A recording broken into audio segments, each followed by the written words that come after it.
Olá, amados, paz bem, eu sou o presbítero Melquisedeque e estou aqui para os comentários da lição desta semana.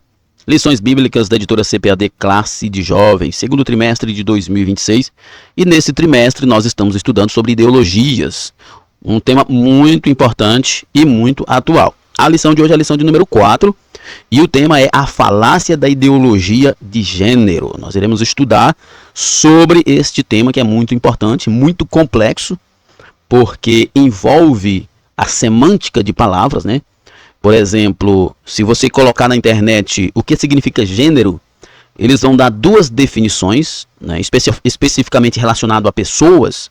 Eles vão dizer que o gênero pode estar relacionado à construção da sexualidade e da personalidade da pessoa, e o gênero, etimologicamente falando, traz a ideia de origem, de características de origem, de nascimento, daquilo que você é pela biologia.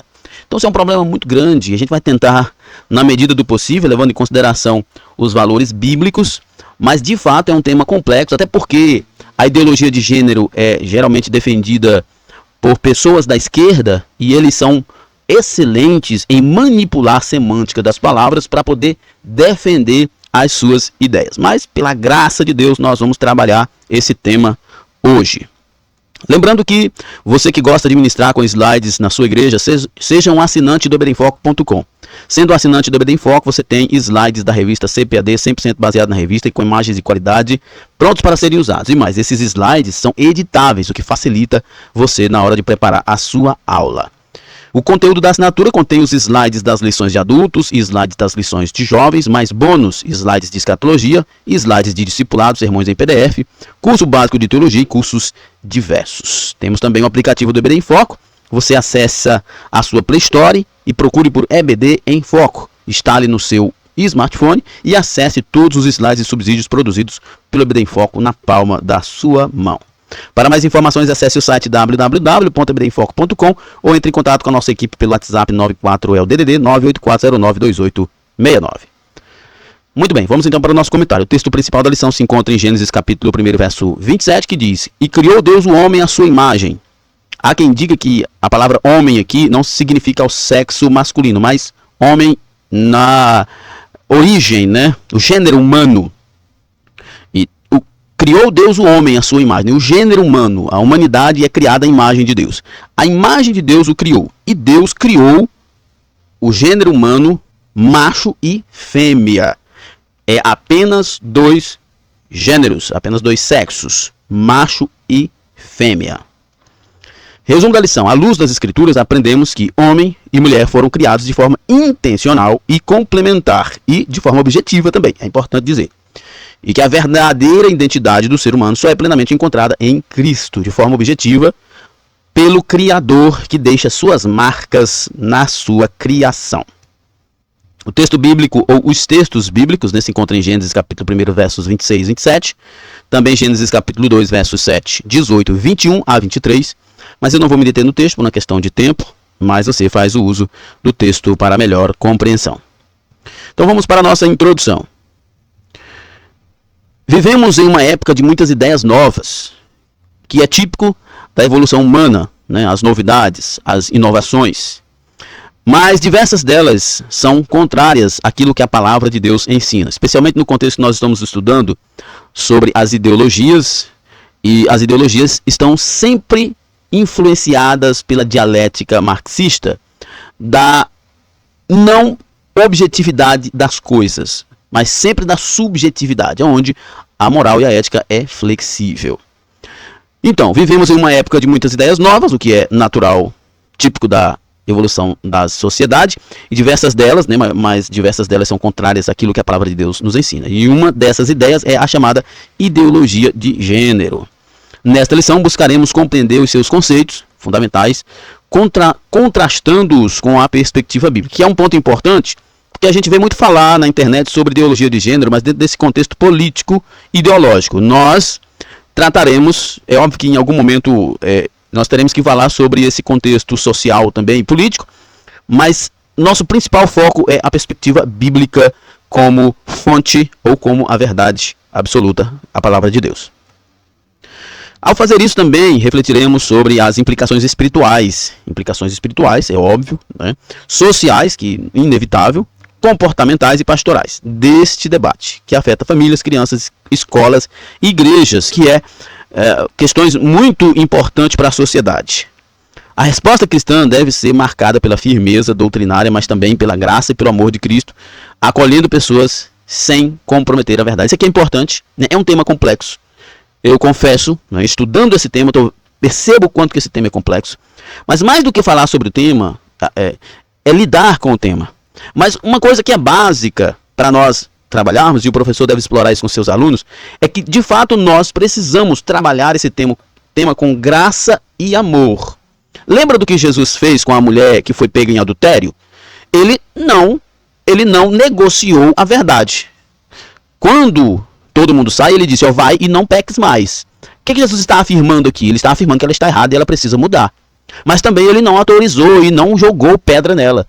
Ele não concordou, não negociou a verdade, mas também não foi conivente com o erro. Então, nós precisamos trabalhar com essas perspectivas de que nós somos misericordiosos em Cristo, levando em consideração a graça e o amor de Deus, mas também levando em consideração a firmeza da verdade.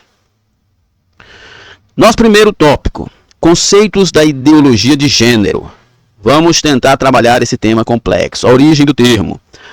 Foi em 1950 que o psicólogo americano John Money apresentou a ideia de que não existe uma relação natural entre o sexo anatômico, né, o sexo biológico de uma pessoa, e sua identidade sexual, ou, como veio a ser chamado, sua identidade de gênero, como ficou conhecida a discussão nos ensinos acadêmicos. A partir desse ponto, as discussões se ampliaram para a filosofia, sociologia, psicanálise e etc. Esse é o grande problema de trabalharmos a ideologia de gênero, porque ela não está presente apenas no campo sociológico e biológico, mas está no campo filosófico, psicológico, sociológico, enfim, e tantos outros, comportamentais e assim por diante. O que gera um problema seríssimo, inclusive gera uma confusão até em adultos, quanto mais em pessoas mais vulneráveis. Mas tudo começa com o senhor John Money, que apresenta uma ideia de que não existe relação entre o sexo biológico com o sexo psicológico, ou seja, não existe relação com o que a pessoa é, de fato, ao nascer, com aquilo com que ela deseja ser. Isso não é vinculante. Essa é a ideia dele, que uma pessoa pode nascer de um jeito e se expressar de outro jeito, o que é um problema sério porque confronta e contradiz uma verdade bíblica importante de que Deus criou macho e fêmea. O termo ideologia de gênero surge entre grupos conservadores e religiosos em meados dos anos 90, que percebem uma apropriação ideológica do termo, o qual afirma que a identidade sexual de uma pessoa é determinada socialmente e pode diferir do sexo biológico, negando a criação fixa de homem e mulher por Deus, né? A ideologia de gênero vem afirmar que existe identidade sexual e sexo biológico e que não estão necessariamente uma coisa ligada à outra. Gênero, inclusive se você pegar o seu telefone e pedir aí às inteligências artificiais uma definição de gênero, dificilmente eles irão dar uma definição etimológica, levando para o contexto de que a palavra gênero vem do latim genus, generis, que significa nascimento, origem, a origem da espécie, a origem do ser, a característica, a origem do ser. O gênero vem disso, da origem, do nascimento daquele ser. Mas se você pegar hoje as IAs, a maioria delas vão dar a definição de construção social. Então é um problema sério.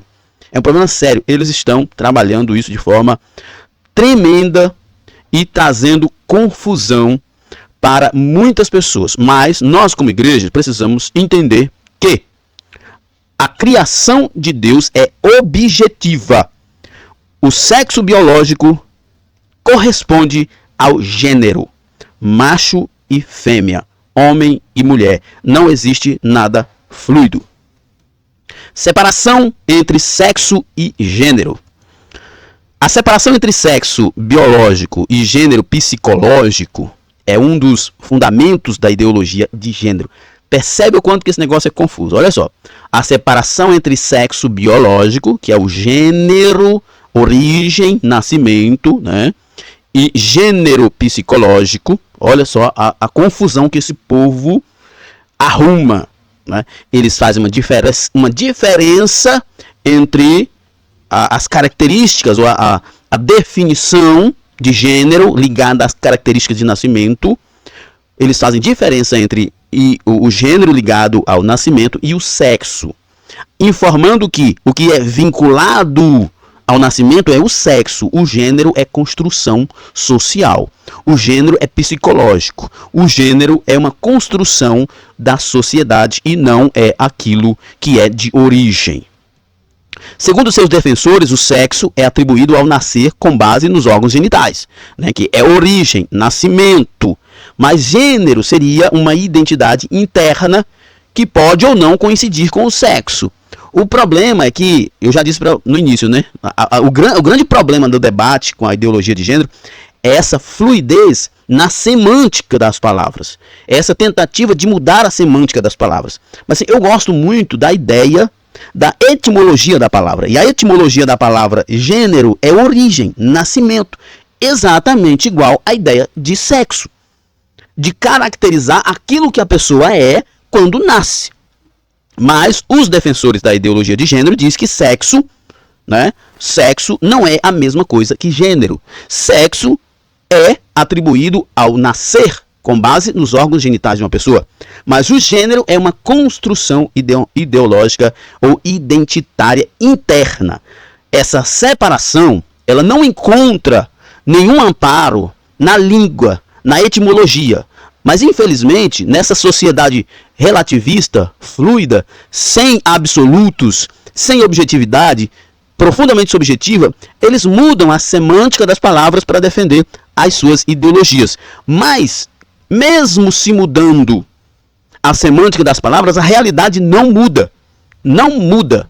Gênero e sexo é a mesma coisa e não existe essa de construção identitária.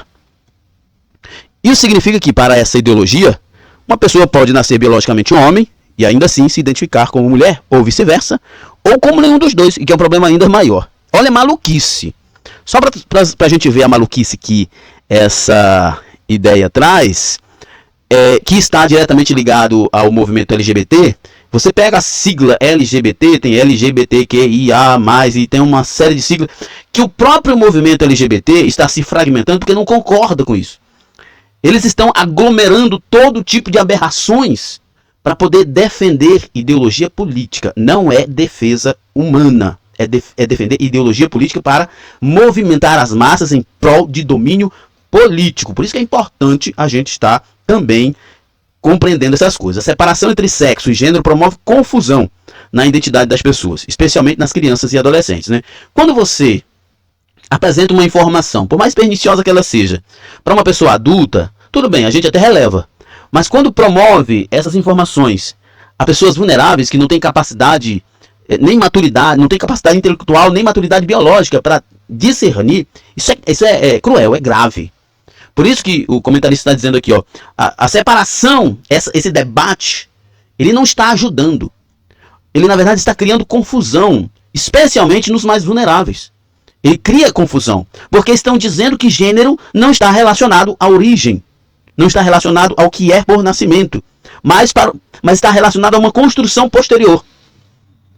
Mas nós sabemos que, biblicamente, o gênero está relacionado à origem, ao nascimento, assim como o sexo está. Quando ensinados desde cedo que seu gênero é fluido e pode ser alterado conforme sentimento ou desejo, essas pessoas, né, crianças e adolescentes, são afastadas do plano criador de Deus, que nós lemos lá. Deus criou o homem à sua imagem e semelhança. E aqui a gente pode até entender que Deus criou o homem no sentido genérico, à sua imagem e semelhança. A imagem de Deus os criou macho e fêmea. A imagem de Deus, o homem foi criado à imagem de Deus. E a espécie humana foi criada à imagem de Deus. E ela foi criada macho e fêmea. Não tem um terceiro ou sexo nenhum. Só existe dois. Esse é o problema do conflito entre a palavra de Deus com essas ideologias. Porque as ideologias trabalham a ideia da fluidez, da fragmentação, da flexibilização, do relativismo, da subjetivação das coisas, enquanto que a palavra de Deus é objetiva e absoluta. Isso gera insegurança emocional, conflitos psicológicos e abre portas para decisões irreversíveis que podem trazer arrependimento futuro. Não são poucas as pessoas que tomam a decisão de seguir esses conceitos, homens e mulheres que inclusive mudaram de sexos e depois se arrependeram. Não são poucos, viu? São traumas irreversíveis. Por isso que é importante que a gente se posicione, porque a gente está defendendo valores bíblicos, estamos defendendo crianças e adolescentes indefesos que estão sendo cooptados por essas ideologias e esmagando a vida dessas crianças. Como cristãos, devemos afirmar que a identidade e a sexualidade são recebidas de Deus e não construídas pela sociedade. A harmonia entre corpo, mente e espírito é um dom divino que deve ser preservado. O Salmo 139, 13 e 14 declara que Deus nos formou no ventre materno e que somos formidáveis e maravilhosamente feitos. Diz o salmista: pois tu formaste o meu interior, tu me teceste no seio da minha mãe. Graças te dou, visto que por modo assombrosamente maravilhoso me formaste. As tuas obras são admiráveis e a minha alma o sabe muito bem. A palavra de Deus está afirmando que Deus criou o ser humano de forma objetiva e criou a sua imagem e semelhança e criou macho e fêmea. E a identidade de uma pessoa está ligada à sua origem de nascimento. Está ligado ao seu ser de nascimento e não à construção da sociedade. Não somos produtos do acaso nem de escolhas subjetivas, mas obra de um Criador sábio que nos moldou com amor e propósito. Nós não somos obras do acaso e não somos construções da sociedade. Nós somos imagem e semelhança do Criador. Movimentos e ativismos. A ideologia de gênero encontrou força política e cultural nos movimentos e em ativismos sociais que visam redefinir leis, educação e moralidade pública. Esses grupos têm pressionado governos, escolas e instituições para que adotem políticas que reconheçam a autodeterminação de gênero e proíba qualquer discurso contrário. E esse é um problema. Esse é o grande problema. Esse povo não está querendo liberdade. Eles querem calar, silenciar quem discorda deles. Além disso, em muitos lugares já se penaliza legalmente quem expressa opinião contrária à ideologia de gênero, mesmo que baseado na fé, ou mesmo que baseado na biologia. Entretanto, também devemos lembrar que a luta não é contra pessoas, mas contra ideias, que se levanta contra o conhecimento de Deus. 2 Coríntios 10, 4 e 5 nos fala uma coisa muito importante, porque as armas da nossa milícia não são carnais e sim poderosas em Deus para destruir fortalezas, anulando sofismas e toda altivez que se levanta contra o conhecimento de Deus e levando cativo todo o pensamento à obediência de Cristo. Estas ideologias, elas são especialistas em sofismas, são arrogantes, são cruéis, mas a nossa arma, irmãos, não é fazer ativismo religioso não, tá? A nossa arma é viver a verdade, em amor, mas viver a verdade. Os ativistas devem ser alvo de nossas orações e evangelismo. A missão da igreja é anunciar o evangelho que transforma e não ceder ao espírito desta era, ainda que sejamos rejeitados ou perseguidos por isso. Nós temos, lembrando aqui do que eu falei lá no início, sobre o que Jesus falou para a mulher que foi pega em adultério. Ele não a condenou, mas também não negociou a verdade. Nós precisamos ser verdadeiros, mas nós não precisamos ser grosseiros. Nós não precisamos ser violentos. Nós precisamos demonstrar amor. Lembra do que Jesus falou quando ele chamou Mateus para ser seu discípulo e depois ele foi em um banquete na casa de Mateus e lá tinha pecadores e publicanos? E os fariseus ficaram profundamente irritados e disseram: por que o mestre de vocês comem com publicanos e pecadores? E Jesus então responde: os doentes é que precisam de médicos. Eu vim para os que estão doentes. Misericórdia quero e não sacrifício. Jesus está dizendo, gente, se eu não andar no meio dos pecadores, se eu não amar os pecadores, como é que eu vou convertê-los? Se eu odiar os pecadores, eu vou atrair os pecadores para a minha verdade, para a minha palavra, odiando eles? Não faz o menor sentido. E às vezes nós cristãos fazemos isso. Nós falamos que pregamos o evangelho da salvação, mas nós odiamos as pessoas que são contrárias a nós. Você acha que essas pessoas vão vir? Vão vir para perto de nós? Ou elas vão se afastar? Nós não podemos negociar a verdade. A verdade é a verdade. Mas nós não precisamos ser grosseiros, violentos com essas pessoas. Precisamos dizer a verdade em amor. Segundo tópico. O que a Bíblia ensina sobre gênero e identidade sexual? Vamos falar agora numa perspectiva mais bíblica. Deus criou homem e mulher. A palavra de Deus apresenta uma visão clara, coerente e bela sobre a sexualidade humana. Em Gênesis 1:27 lemos: E criou Deus o homem, à sua imagem. E criou Deus o ser humano à sua imagem. A imagem de Deus o criou. E o ser humano foi criado à imagem de Deus, macho e fêmea. Não foi macho, fêmea, gênero neutro, trans, LGBTQ. Não foi nada disso. Macho e fêmea. Esse texto é fundamental para entendermos que o gênero humano não é uma construção social, mas uma realidade criada por Deus. A distinção entre homem e mulher é parte do plano divino desde o princípio da criação. Nós temos que entender esta verdade, ela é fundamental.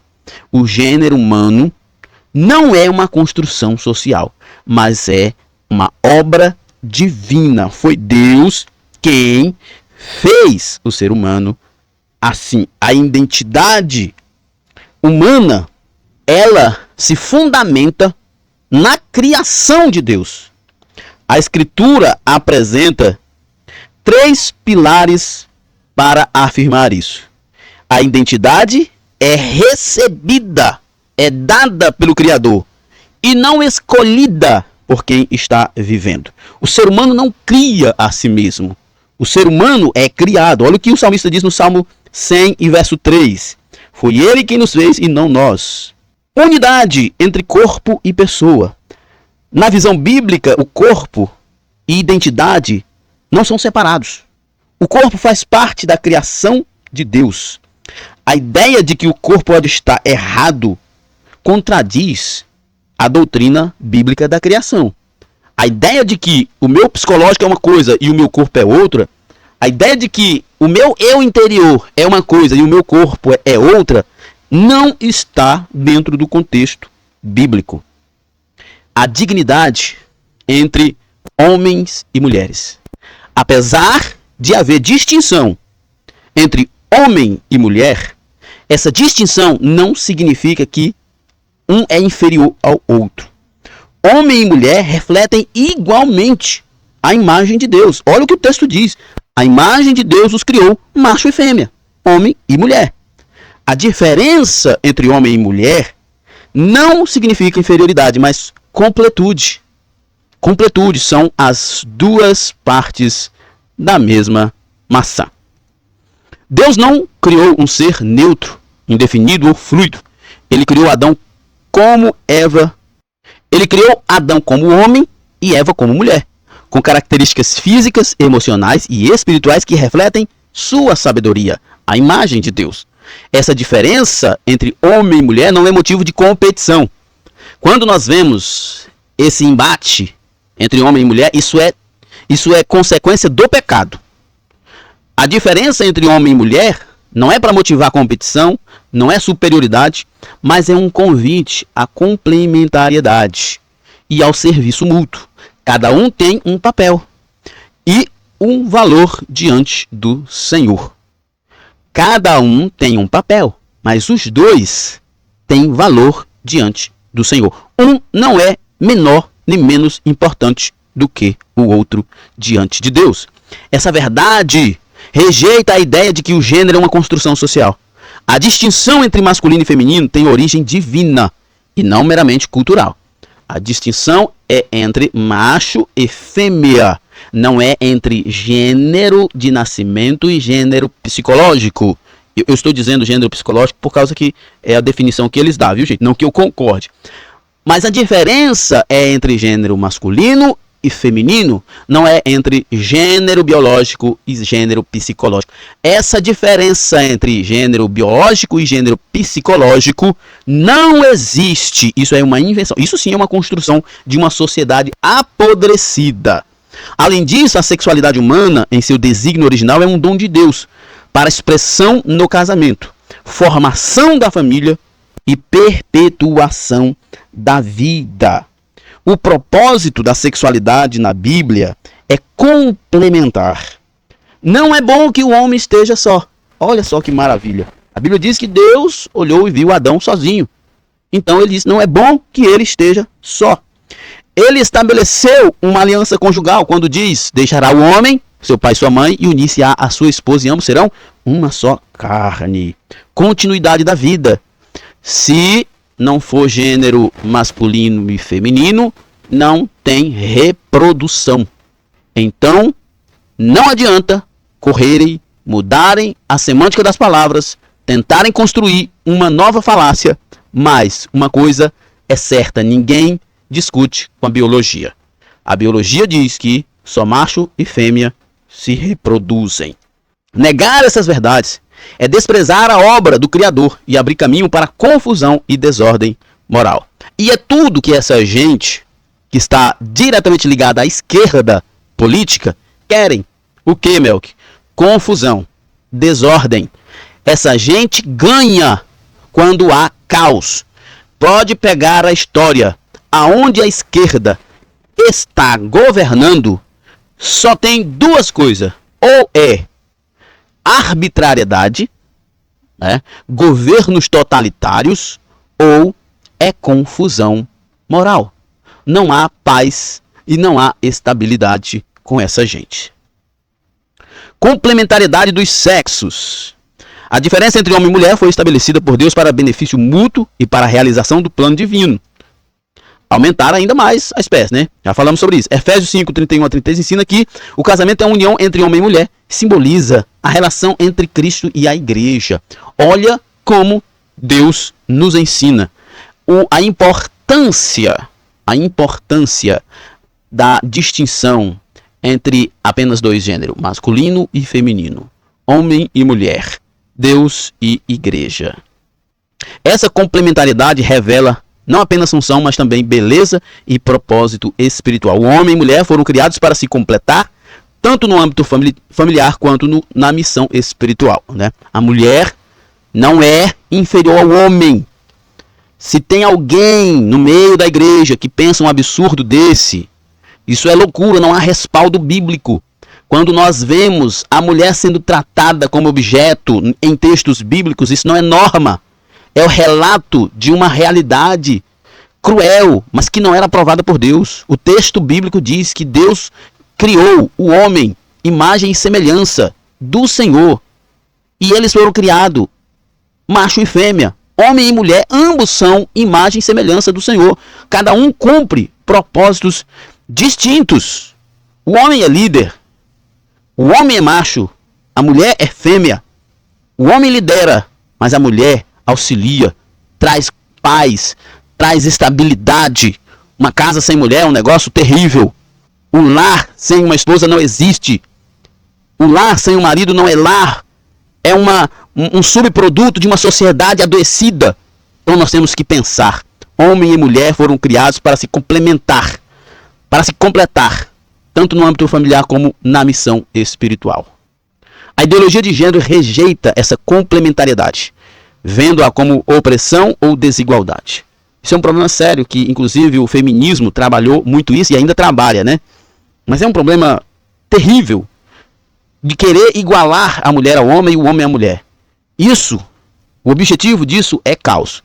Contudo, ao fazer isso, ela nega uma verdade espiritual profunda e desvaloriza o modelo de família instituído por Deus, do qual nós não abrimos mão. Quando esse modelo é destruído, os frutos são confusos, destruturação e dor para as gerações seguintes. A maioria do caos que as próximas gerações enfrentam é resultado da tragédia que aconteceu na geração anterior. Identidade restaurada em Cristo.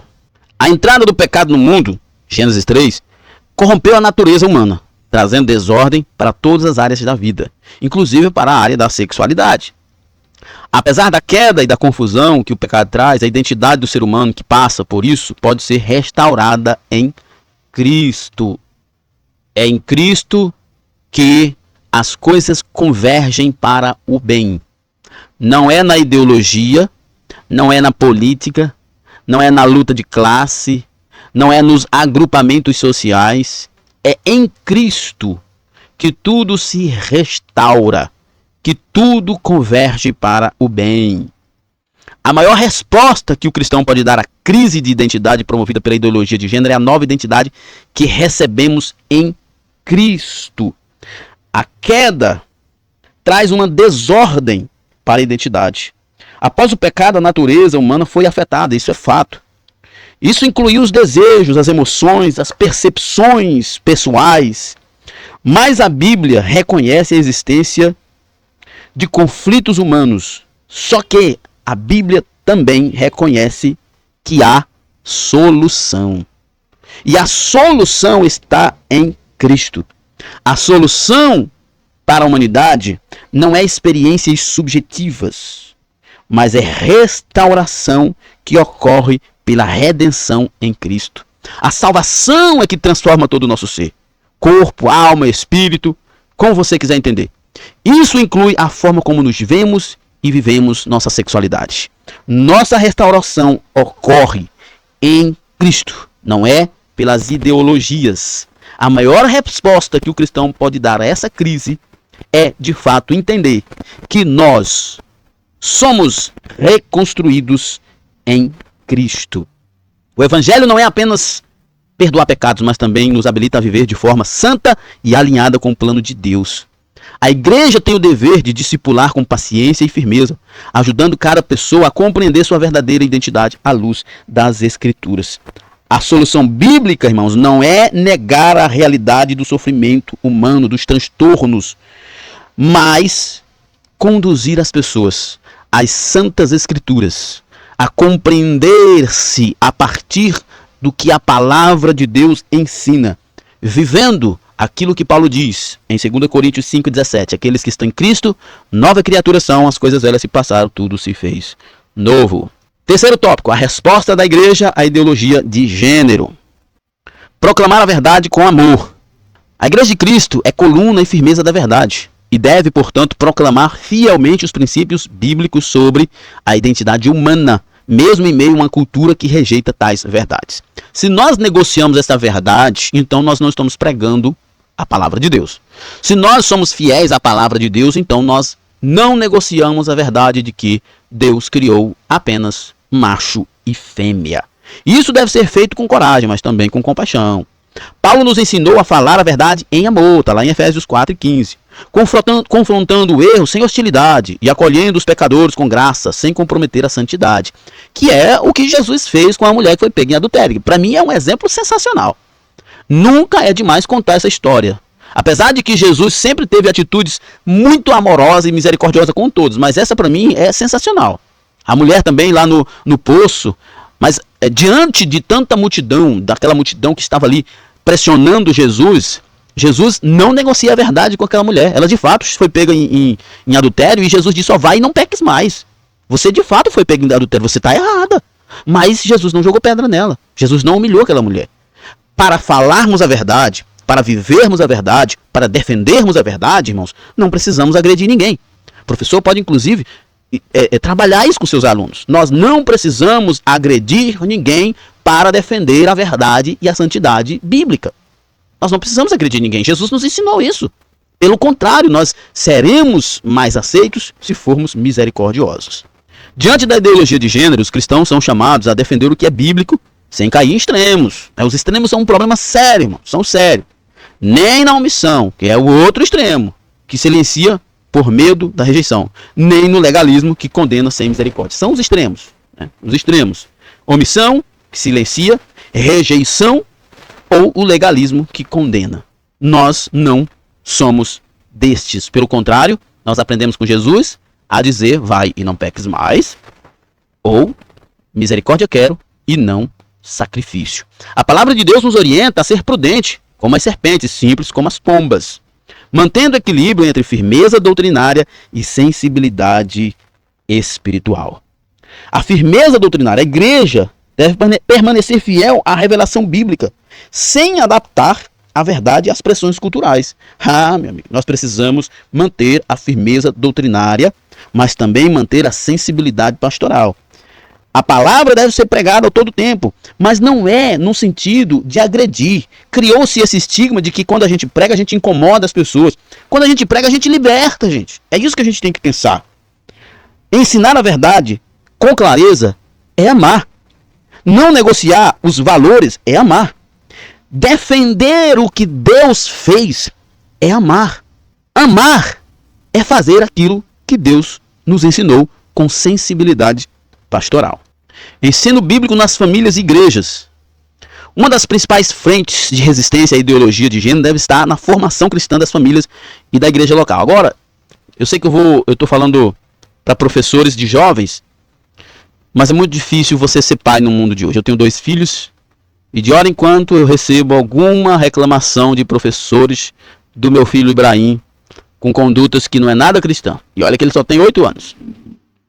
Não aprende em casa. Palavras que ele nunca, jamais ouviu eu ou a mãe dele falar. Nem mesmo os tios, alguns que não são crentes, a maioria são crentes, nem mesmo os tios. Mas lá na escola, tem meninos de 8 anos, de 7 anos, de 9 anos, de 10 anos, com quem ele convive, que falam todo tipo de palavrão. Então assim, é muito difícil. É muito difícil. Então a igreja, a família, precisa estar atento.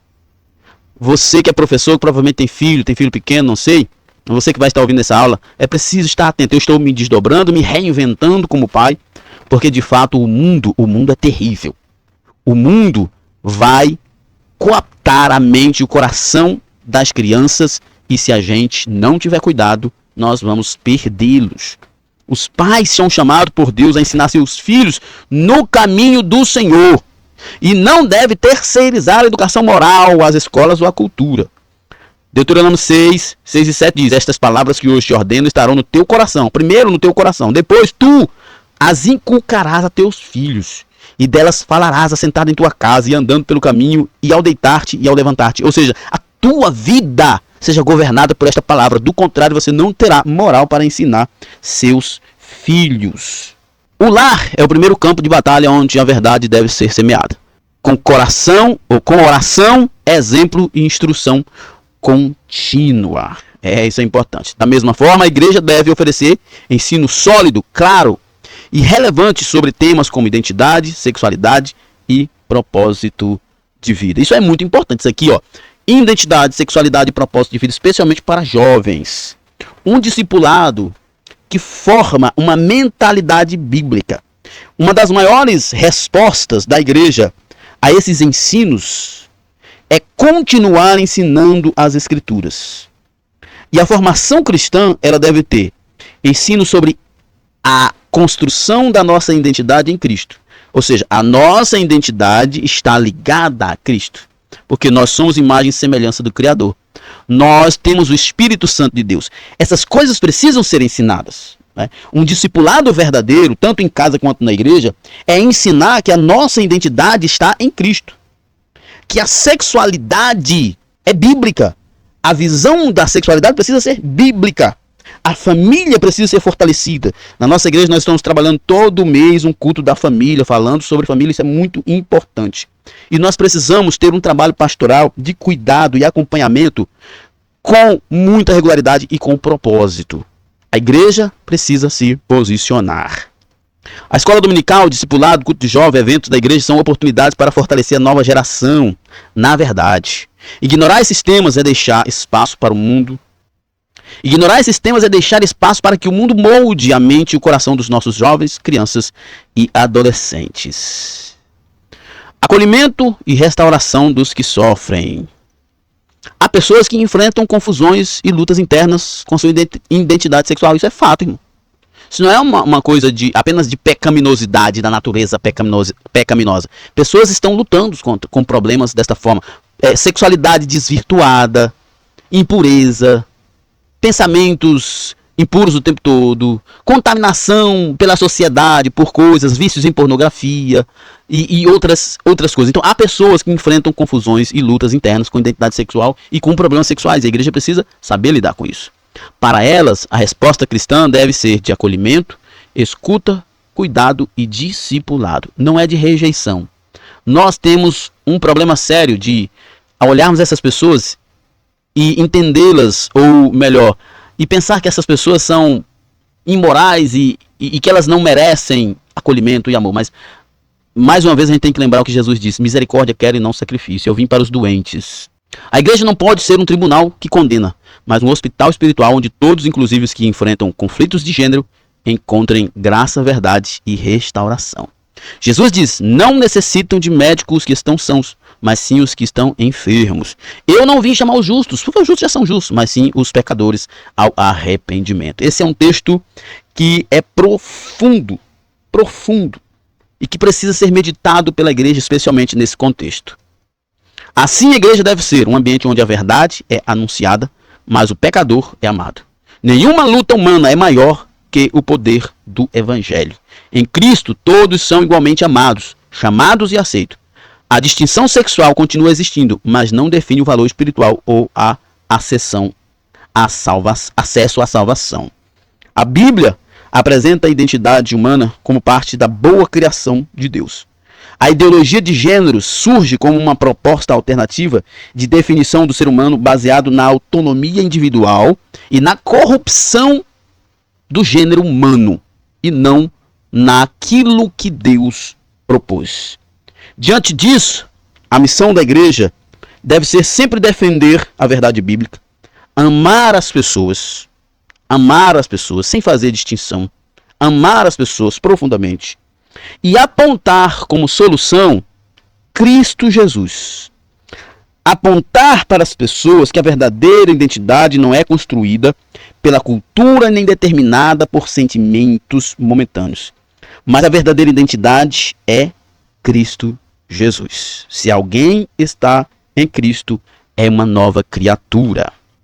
A verdadeira identidade do cristão está fundamentada em sua relação com Jesus, e não em sentimentos subjetivos ou em tendências culturais passageiras. Por isso, a resposta à confusão de gênero não é a rejeição ou a exclusão, mas a proclamação do evangelho. Só Cristo pode restaurar o que foi distorcido.